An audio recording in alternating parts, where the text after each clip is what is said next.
From the Book of Joy, Lasting Happiness in a Changing World by the Archbishop Desmond Tutu and His Holiness the Dalai Lama. Generosity is often something that we learn to enjoy by doing. It is probably for this reason that charity is prescribed by almost every religious tradition. It is one of the 5 pillars of Islam, called zakat. In Judaism, it is called tadika, somebody correct me on the pronunciation, which literally means justice. In Hinduism and Buddhism, it is called dana, and in Christianity, it is called charity.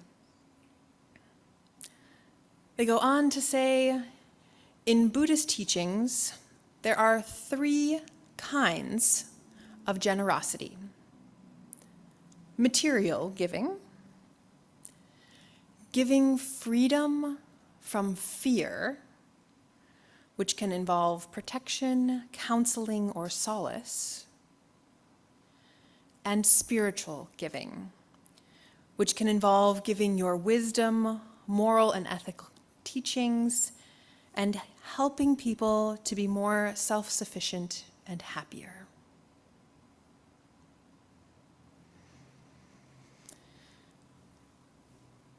The Book of Joy has inspired me quite a bit this month and helped me get through what's a challenging topic for me. And generosity is actually one of the 8 pillars, the last of the 8 pillars that these 2 incredibly holy people talk about. And they talk about this intersection of generosity and joy that we are talking about here today. There are the ways they weave in science into this book, along with the wisdoms that they both bring and the wisdoms of many other religious and spiritual leaders, is amazing. As they talk about the statistically backed research around generosity, how it can literally extend our lives, how generosity changes our bodies and our brains and the way that we function in the world. If you like this stuff, I highly encourage you to read the book, or listen to it, even better. But this morning is the start of our pledge kickoff, our stewardship drive. And I wanted to bring into light that generosity is not just material generosity, although that is an important piece of it. The generosity and the joyful generosity that we practice here includes the material and includes the other 2 forms that they talk about: the giving freedom from fear and the spiritual giving. We come to this place to practice all 3 forms of generosity. Now, I'm not giving a full sermon this morning because I want to make sure we have a lot of time to hear from 4 other folks this morning who are members and are talking about why they choose to support this congregation in many ways in being generous, including financial. But I want to preface, before we really dig into the pledge drive, that the narrative in our broader society right now is so focused on making money, on being productive, on consumerism, that I think it's really important to state explicitly that in this space, we do not determine worth by how much money you make. We do not determine worthiness by the job you hold, by your ability to be productive. We hold that each person is worthy of love simply by being. that your presence here is in and of itself the very first gift that you give to this community, being with us. Whatever other generosity you bring enriches all that there is and all that we are able to do together as a community. But it is not the reason that we come. We come to connect with one another, to practice our values and to learn from each other, including to learn how to be generous in ways that are not tied to feeling guilty, not tied to trying to establish a sense of status, but that are about joy. We don't give till it hurts. We give until it feels good. So this morning, as we listen to the stories of our fellow members in this congregation, we understand that even the telling of our stories is a gift. And so I will invite us to respond in music after each person shares with number 402 in our hymnal called "From You I Receive." Many of you may already know this one. It's very short, and we'll have the words on the screen if you don't want to pull open your hymnal. But let's practice it one time through now before I invite our first person up to share.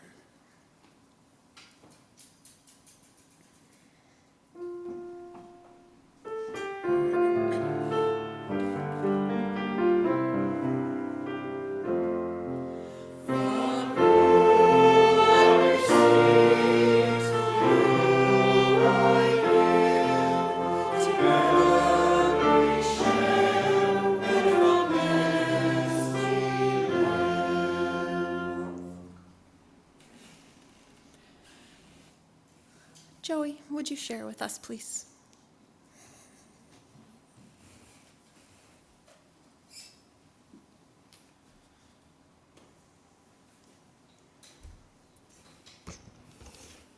Good afternoon. I'm Joey Hunter. I use she, her pronouns. Back in 2022, my 16-year-old son, Elliot, whoever was at the concert last night may have caught a glimpse of him, which is, yep, the hair. Can't miss him. But Elliot became interested in learning about religion and attending church. Being a former Catholic schoolgirl, I tried to quell his curiosity by saying things to him that were mostly negative based on my personal experiences with Christianity. But he was very persistent. So it was by a simple Google search that I punched in all-inclusive church near me. And I had two choices: Pilgrim House, which was the closest one to me, and Michael Servetus Unitarian Society, which was also close. And perhaps it was kismet, but Pilgrim House never replied to the emails I sent them.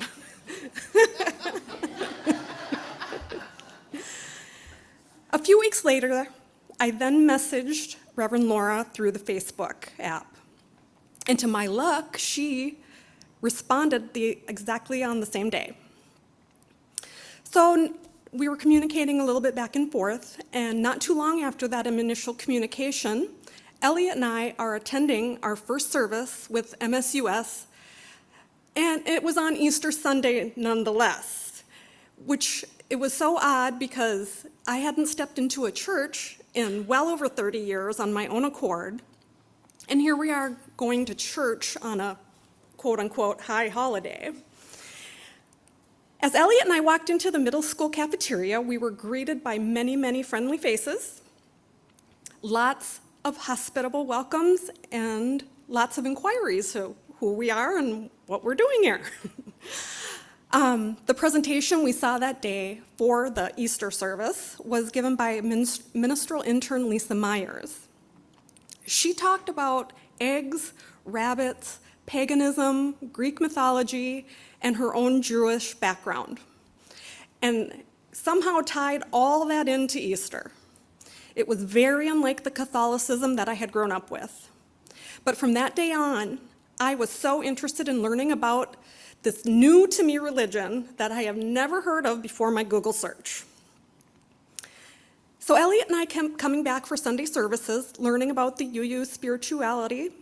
We realized how well it fit in with my own beliefs and the social justice causes I care deeply about.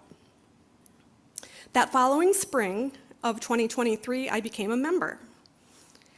I continue to support Merging Waters because you all bring joy to my soul, because all of your kindness is very simple, but it is so profound to me. The deep care that everybody shows in our congregation regarding the social issues that impact every single person on our planet, I choose to spread joy and justice with all of you. As a congregation, we have been in a state of constant change since I first stepped into the middle school cafeteria in April of 2022. But these three tenets that we proudly display every week, mindful interdependence, courageous love, and authentic curiosity, they are the core of why we are here and why we keep coming back each week. Merging Waters needs your support to continue to make a difference in this world. I am proud to be able to financially support Merging Waters as we plan ways together to expand in size by means of increasing the number of persons attending our services, and also in our efforts to spread love and joy to each other and beyond. And guess what? I didn't even know how much I needed you all in my life. You are my community, and you are my friends. And I'm going to end my testimonial with a haiku. Bright banners flying, we laugh, we march, we nourish, woven with intent.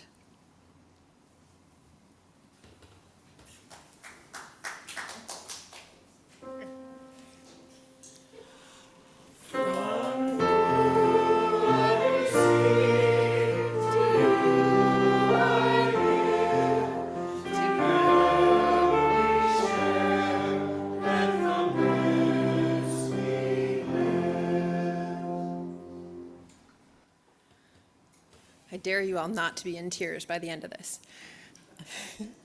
David, will you share with us?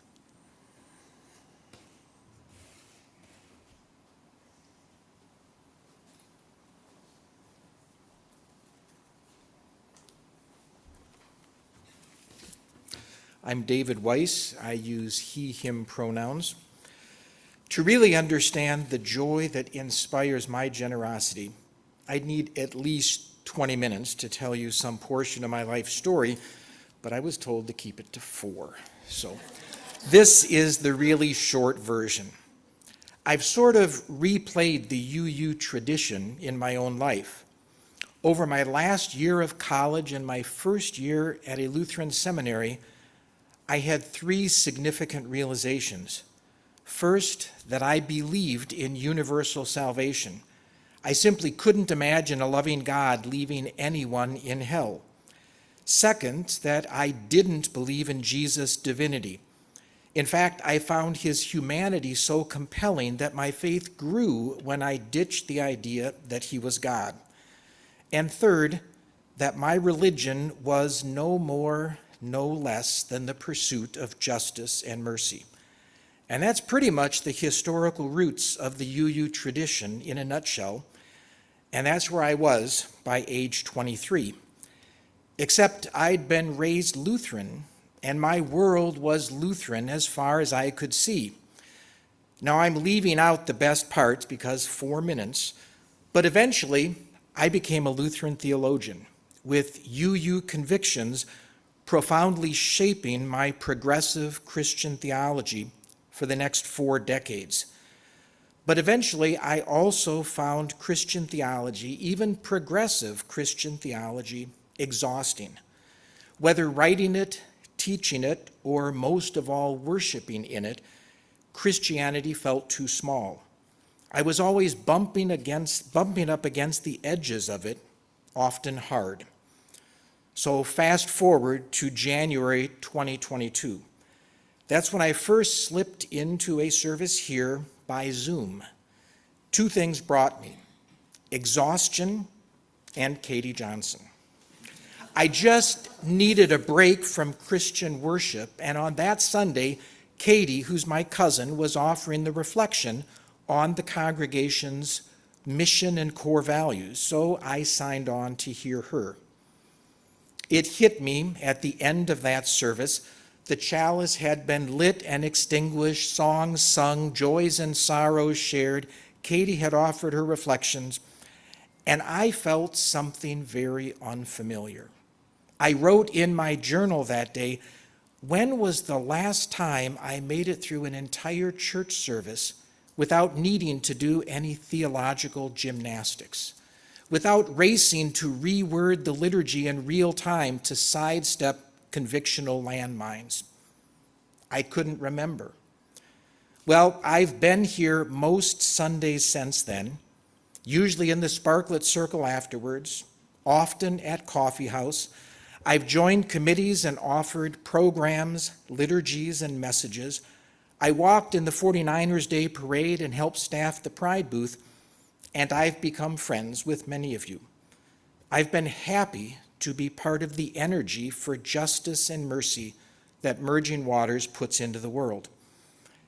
And that unfamiliar feeling from January 2022, today I'd say it was the unexpected inkling of coming home.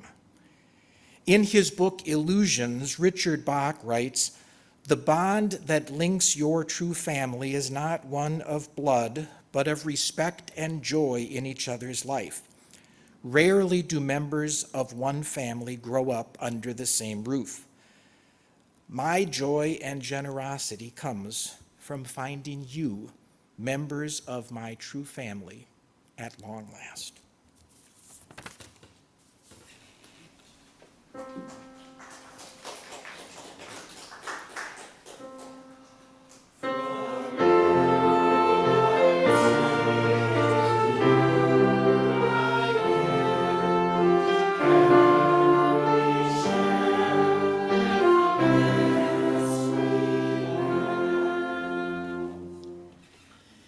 Kathy, will you share with us?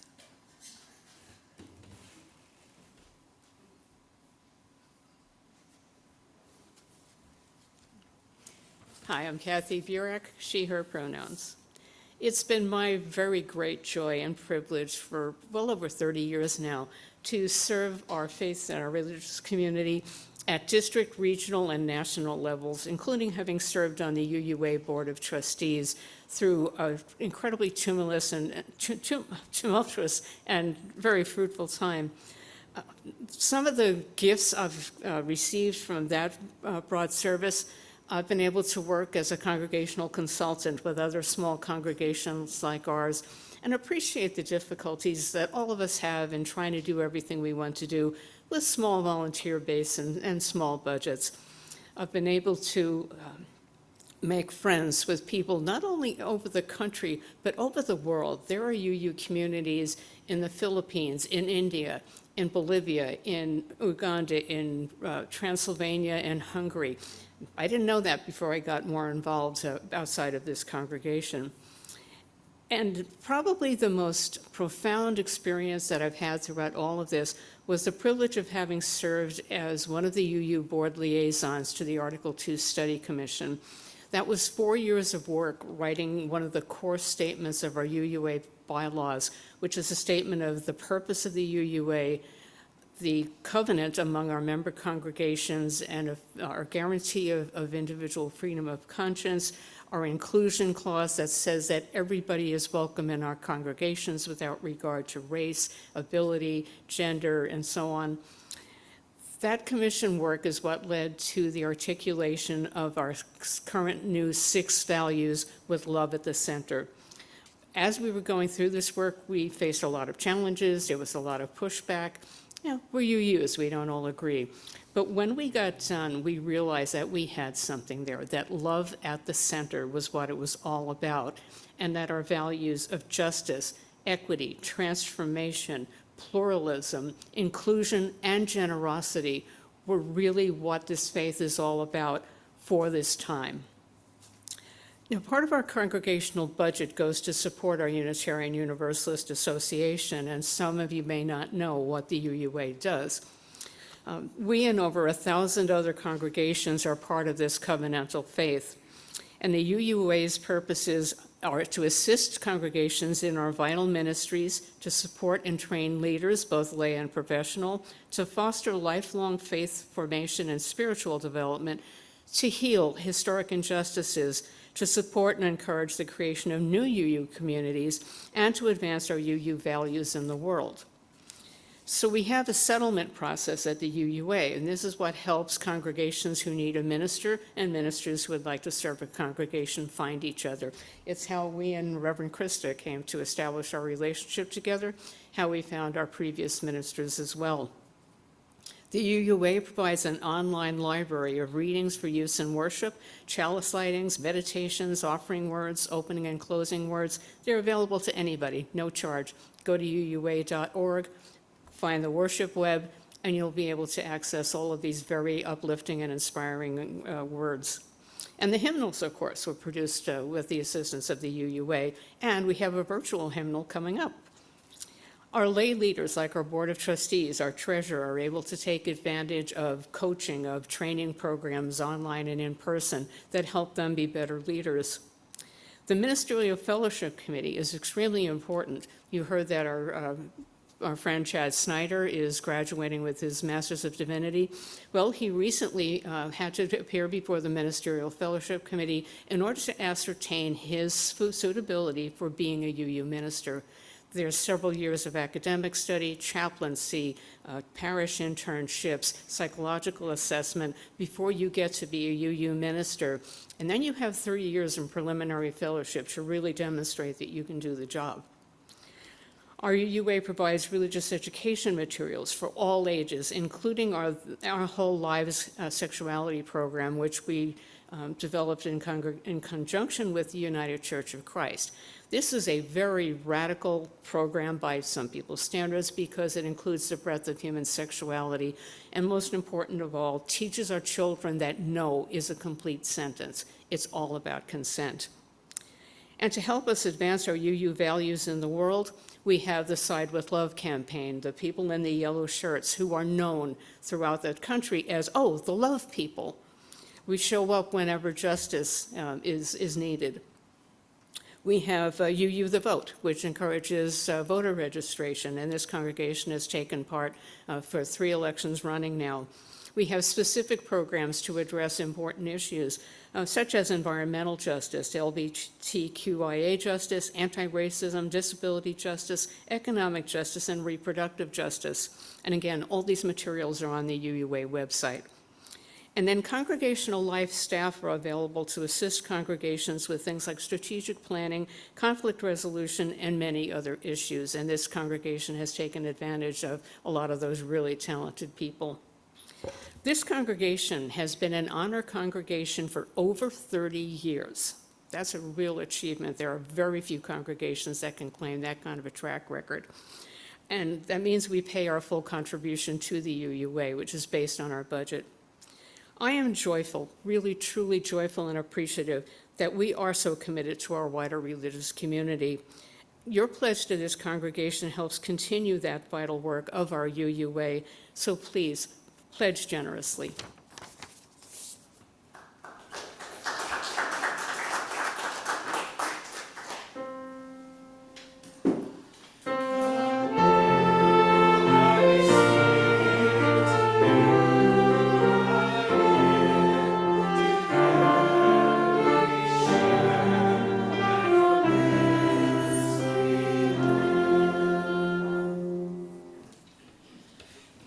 And Kevin, will you share with us?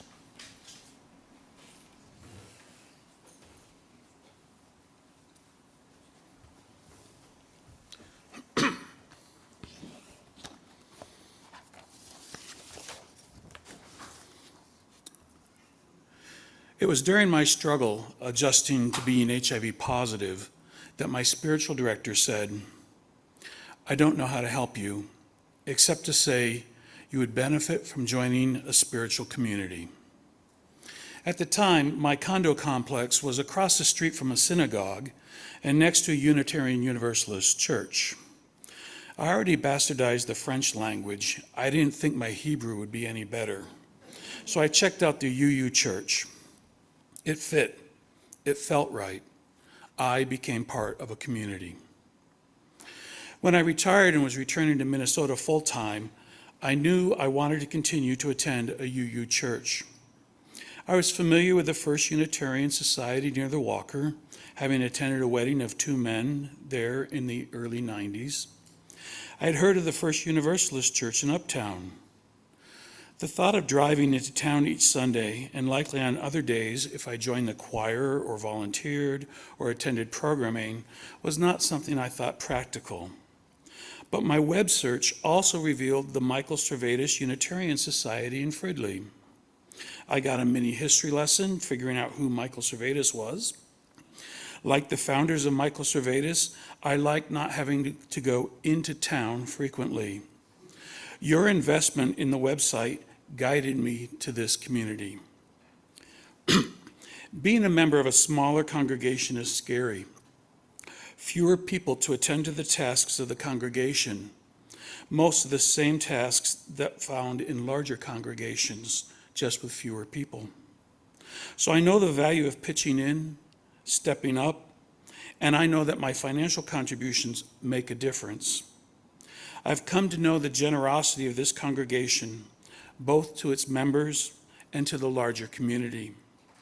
I know that the northern suburbs have similar social needs and people living in the margins like in the inner cities, and that while Merging Waters cannot address and fix all the needs, we can and we do contribute to the well-being of the North Metro area.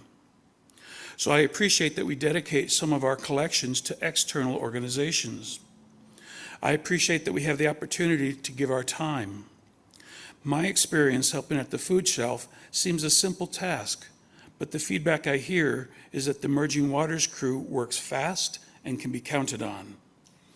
I was honored to be asked to co-lead the OWL curriculum for 7th to 9th grade students.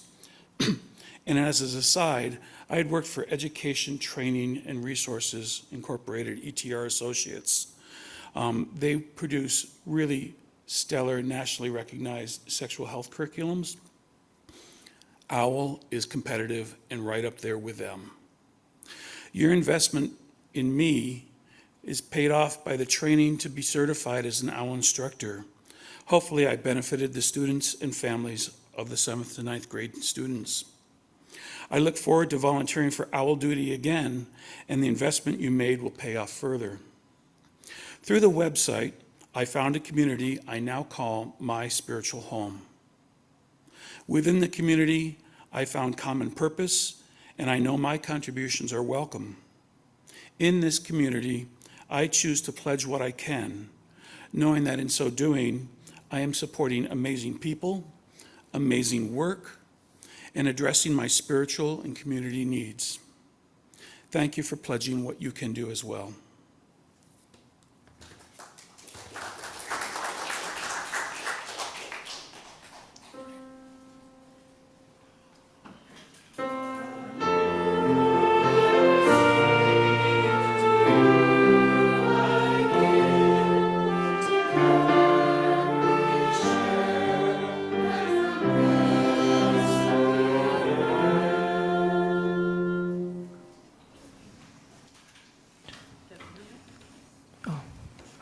Thank you for all of those stories and those words.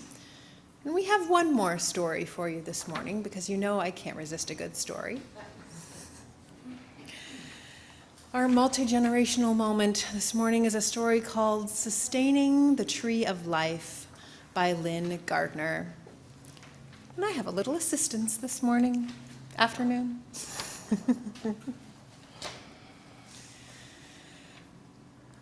The tree stood in the middle of the village. Its trunk was so large, it took 6 people holding hands to reach around it. The roots were strong and wide, and its branches spread out over the village square, offering shelter from the rain or shade from the summer sun. Its fruit was juicy, sweet, and plentiful. The people of the village loved the tree.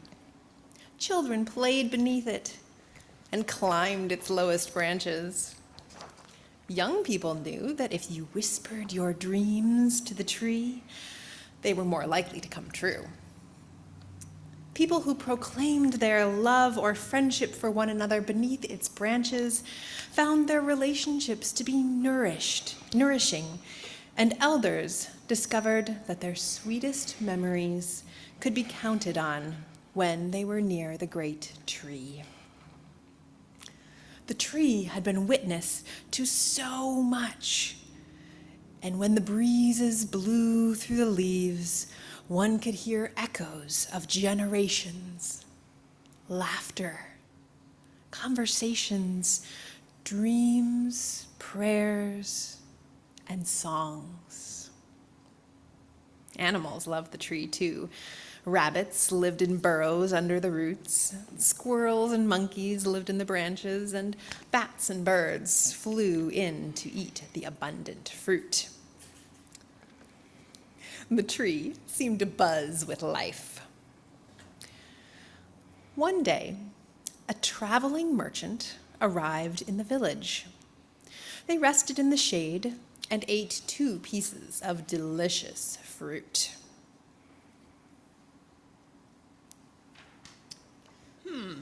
This fruit is incredible. They said. I would like to have some to sell in the next villages I visit. Who owns this tree? No one owns this tree. Replied a villager. If anything, we belong to it. Well, then, if no one owns the tree, then no one will mind if I pick the fruit. I mind, and today I am the keeper of the tree. What do you mean, the keeper of the tree? We each take our turn being here with the tree. We could never own it. We are here as protectors, as sustainers. That's ridiculous. The tree doesn't need you. You could just take what you need, take what you want. The tree will continue. This tree isn't like that. We don't come here to take from it, even though we receive much. We are keepers of the tree because this is where we are nourished. This is where some of our most precious memories are and where our people have dreamed. This is where we remember who we want to become. Well, you may think this tree is very special, but it still doesn't need you to sit with it. That's preposterous. Ah, that tree itself might not need me, but what of others who come by? Just this morning I sat with a woman whose heart was heavy with worry. Had I not been here, she would have had to carry that weight alone. And this afternoon, a tired couple came by and they rested with me. They said they had been looking for a place like this. And then an elder came by and we watched the birds in the branches together. And now you are here. You were confused about what this tree is and how to be with it. Imagine if you had arrived and not found anyone here to talk with you. You might have continued thinking that everything you do is all about you. Luckily for you, my friend, I'm here to let you know that when you care for the tree of life, it becomes about so much more than just you. And the merchant sat for a while in the shade, thinking about these ideas that felt new and a little challenging. As the sun went down, they picked up their bag and headed out of town, whistling a song that they hadn't thought of in years. On their way, they shared a smile with each person they met, their heart feeling strangely light and joyful. And the people of the village, they continued to sustain the tree of life, to care for one another and share their gifts with grace and gratitude.